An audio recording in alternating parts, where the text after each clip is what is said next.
Vas-y. Ok. Bonjour, aujourd'hui on a avec Samir. Samir,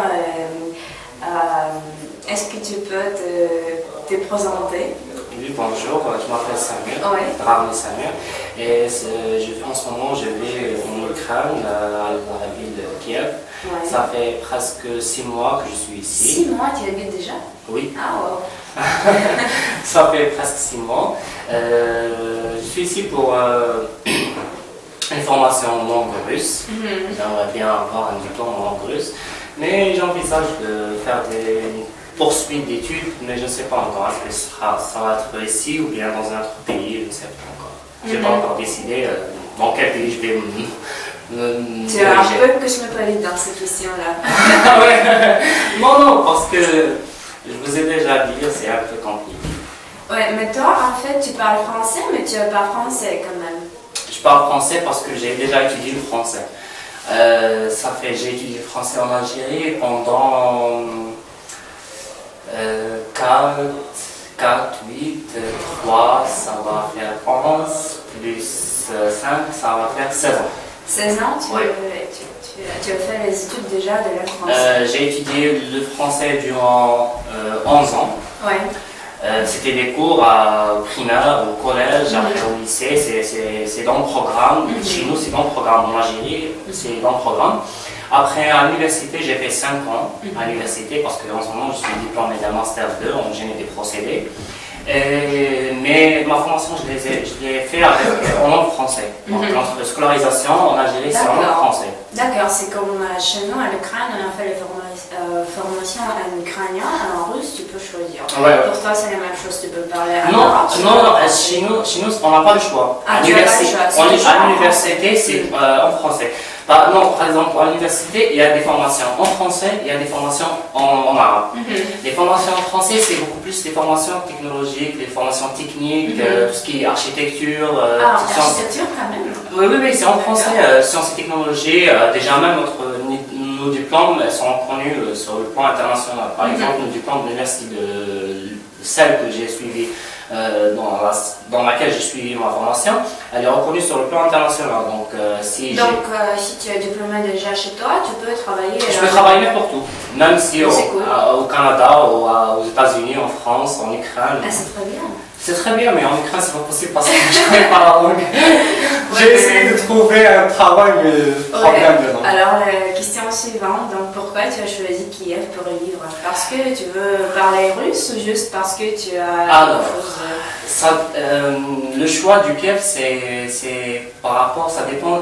Déjà, si on choisit une ville, on doit la choisir en prenant des critères un peu spécifiques. Ouais.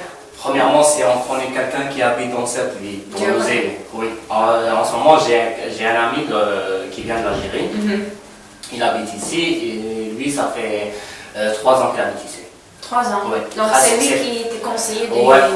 En plus de ça, il va faire les 4 ans ici en Ukraine. Ouais. C'est presque 4 ans. Donc, puisque j'ai un ami, c'est le frère de mon ami, c'est le frère du binôme avec qui je travaille à l'université. D'accord. Donc, puisqu'il y a une personne à Kiev, donc j'aurais pas peur, donc je pourrais pas être perdu, je pourrais pas être. Tu as quelqu'un déjà qui peut te qui aider. pourra m'aider déjà. Premièrement, la langue. Donc, c'était. Il parle russe ou ukrainien? Il parle russe, vraiment, il parle très bien. Parce qu'il habite que de 3 ans ici, elle parle déjà. Il parle. Il a parlé. Non, parce que le problème c'est qu'il fréquente beaucoup de gens. D'accord. C'est donc pour elle ça. D'accord, il fréquente beaucoup de gens. Et c'est pas le genre qui reste à la maison, enfermé. Elle fait la fête toujours. Il fait la fête, c'est tout le temps. Il est tout le temps dehors avec des gens. Il a fait beaucoup de connaissances. C'est pour ça, ça lui a aidé. En plus de ça, lui, dans sa première année, il connaît l'anglais. Anglais. Ouais, toi, tu parles anglais aussi? Je parle anglais, mais c'est pas autant que lui. J'ai un niveau un peu, on peut dire un moyen, un peu intermédiaire. En plus lui, il parle anglais. Alors sa première année, il a commencé à travailler avec l'anglais. Ouais, en première année. Donc il a eu le contact avec les Ukrainiens, donc il a appris le russe. Ouais. Et après, la langue, directement, sans passer par le centre préparatoire. Mais moi, j'étais obligé de passer par le centre préparatoire. Mais bon, pour le moment, je m'en sors avec. Je m'en sors. Plus ou moins, je m'en sors quand même. Je peux me demander, je peux parler avec les gens. Mais est-ce que pour toi, c'est tellement différent de vivre ici après l'Algérie? Qu'est-ce que tu aimes bien à Kiev? Qu'est-ce que tu n'aimes pas? Ce que j'aime pas, c'est le froid. Le froid.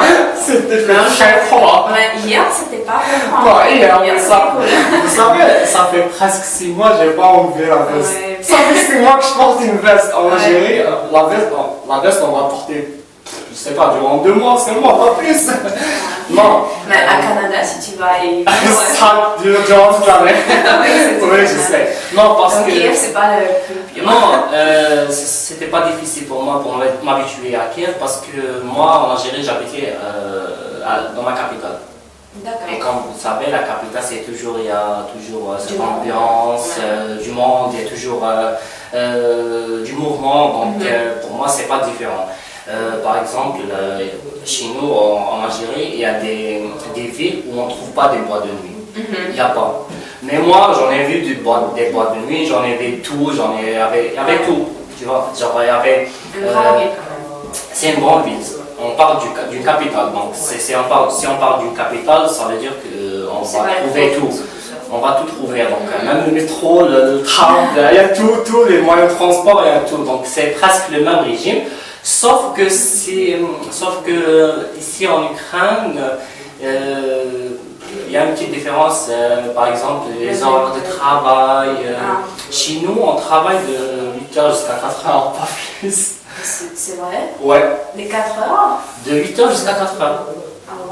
Ah, wow. En plus de ça, on a une pause de 1h30. Donc on travaille de 8h jusqu'à 1h30. 1h30. On travaille de. Mais vous travaillez combien de temps pour la semaine? 30 5 jours par semaine. 5 jours par semaine. Chez nous, le week-end, c'est le vendredi et le samedi. C'est pas le samedi et le dimanche. Vendredi et samedi? Oui, parce que. Oui, parce que nous, c'est un pays musulman. Donc le vendredi, on doit partir à la mosquée pour faire la prière. Donc on doit avoir une journée libre. Donc on a le vendredi et le samedi, après on a dimanche, lundi, mardi, mercredi, jeudi, c'est les jours de travail. On travaille de 8h jusqu'à midi, après on a une pause de midi pour manger. Oui, de midi jusqu'à 1h30, après on reprend le travail 1h30 jusqu'à 4h. Ou bien au maximum jusqu'à 5h.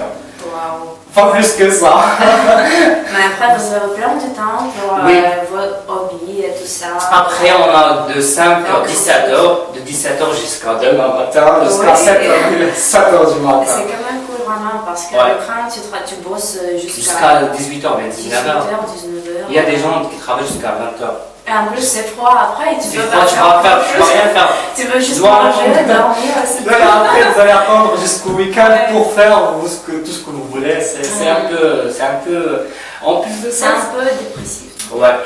C'est un peu dépressif. Mais quand c'est l'été, c'est plus facile parce qu'il y a la plage. Il y a la plage, voilà, il y a le jour qui va devenir un peu plus long que la nuit. C'est un changement de temps, changement de climat, ça aide. C'est vrai. Mais bon, Kiev, j'aime bien Kiev parce que il y a des trucs nouveaux quand même. Il y a des trucs nouveaux, par exemple, je ne sais pas moi. Déjà, l'entourage où j'habite, c'est différent parce que. Et tu habites à quel quartier? À Capilly. À Capilly. C'est une cité, c'est une grande cité. Il y a juste les immeubles de la résidence universitaire des étudiants. Il y a seulement les étudiants, donc on est bien entouré. Il n'y a que des étudiants, donc il n'y a pas beaucoup d'étrangers. J'aime ce style de vie. Même la cité. Il y a beaucoup de fêtes là, aussi il fait la fête et tout ça. Oui. Il y a des fêtes parce que, par exemple, déjà quand le climat a commencé à changer, c'est un peu plus chaud. Donc il y a toujours la musique. Radio Capilly, c'est H24. Radio Capilly. Radio Capilly, oui. C'est la musique en plein air, c'est tout le temps, il y a des baffes, il y a des. Et peut-être que tu peux faire aussi l'annonce, quelque chose comme ça. Oui, pouvez faire tout ce que vous voulez. Parce qu'ils parlent de temps en temps, après ils mettent la musique, ils parlent de temps en temps, après ils mettent la musique. En plus de ça, on a des parcs et tout, il y a des gens, L'essentiel, c'est qu'il y a seulement des étudiants. Donc, vous vous sentez comme si vous êtes dans un entourage enfermé, c'est juste pour les étudiants. C'est juste pour les gens. En plus de ça, j'ai surtout aimé les cités universitaires. J'aime bien. Oui, parce que chez nous... Les conditions de la vie, ça va? Par exemple, par rapport à Algérie, c'est mieux. C'est mieux? Ouais. Ici, c'est mieux, vraiment? Là, je vais dire les conditions de vie concernant les immeubles, plutôt de la cité universitaire. Parce qu'en Algérie, c'est beaucoup plus abandonné. Parce que vous voyez, chez nous, on ne paye pas. Ah, d'accord, On paye pas. C'est gratuit, donc l'enseignement c'est gratuit. Donc le financement, quand il n'y a pas de financement, moi je suis contre cette idée. Par exemple, on paye une somme symbolique. Par exemple, quand vous les Ukrainiens, vous payez, je ne sais pas, 100 griffins ou bien 120 griffins. Mais quand même, il y a de l'eau chaude, il y a de l'eau froide, il y a du gaz, il y a une cuisine, il y a tout, des toilettes, il y a des douches, il y a tout. Vous voyez, il y a la femme de ménage qui vient chaque jour pour nettoyer, genre c'est propre, c'est à chaque fois. C'est vrai, la femme de ménage? Oui, il y a une femme de ménage. Pour chaque étage, il y a une femme de ménage. Pour chaque étage, pas pour chaque chambre? Non, pour chaque étage, il y a une femme de ménage qui vient, elle nettoie la cuisine, les toilettes, les douches, elle nettoie le couloir, elle ramasse tout. Donc c'est propre. Par exemple, nous, on a une cuisine commune dans le couloir, une douche et des toilettes communes. Donc, une cuisine commune, c'est tout le monde qui cuisine là-bas, donc ça doit être un peu... C'est un peu ça, ouais. C'était la même chose. Mais puisqu'il y a la femme de ménage, donc on se sent vraiment bien dans la cité. En plus de ça, chez nous en Algérie, il n'y a pas de la mixité. Donc, c'est une université pour les garçons, c'est une université pour les garçons. Si c'est pour les filles, c'est pour les filles. Il n'y a pas de mixité entre les garçons et les filles. Alors que ici, on se sent, en plus de ça... C'est partout, c'est partout, soit c'est juste dans l'école de... Non, c'est partout en Algérie. C'est toutes les universités? C'est toutes les universités, toutes les résidences universitaires, c'est partout, c'est la même chose. Et même les résidences universitaires, tu peux y vivre avec ta copine? Non. En Algérie, il n'y a rien. Donc, en Algérie, c'est que les hommes, que les filles. Il n'y a pas de mixité.